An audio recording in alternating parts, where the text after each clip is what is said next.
তোমাকে ভুলে যাওয়ার শক্তি আমার নেই। তুমি টের পেয়েছিলে সেটা, তুমি ভালো করেই বুঝে গিয়েছিলে সেইটা, যে আমার তোমাকে ভুলে যাওয়ার ক্ষমতা নেই। কিন্তু এমনটা করার কি খুব দরকার ছিল? আমি তোমাকে আজও ভুলতে পারিনি। জানি তোমার হয়তো সেই রকম কিছু মনে টনে পড়ে না আমার কথা, কিংবা পড়ে তা বলতে পারবো না।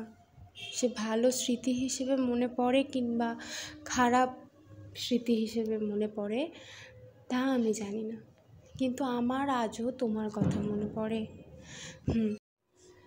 সেই দিনের আনন্দটা একটা অদ্ভুত আনন্দ ছিল, জানো, বলে বোঝাতে পারবো না।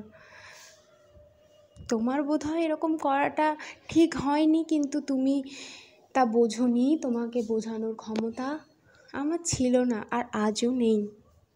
তোমার সব ভুলই তো আমি ক্ষমা করে দিয়েছিলাম। একটা ভুল, দুটো ভুল, তিনটে ভুল, এরকম ভুল করতে করতে একটা ভুলের পাহাড় তৈরি করেছিলে।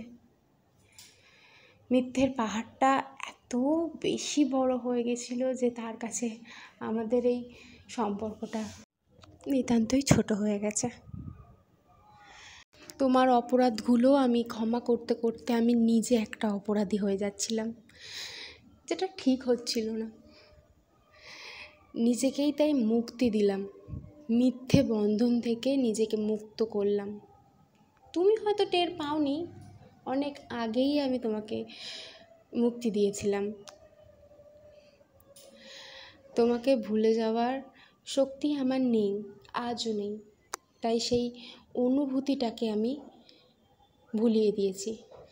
তোমার প্রতি আমার ভালোবাসা, আবেগ, এইগুলো সমস্ত কিছু আমি গলা টিপে মেরে ফেলেছি।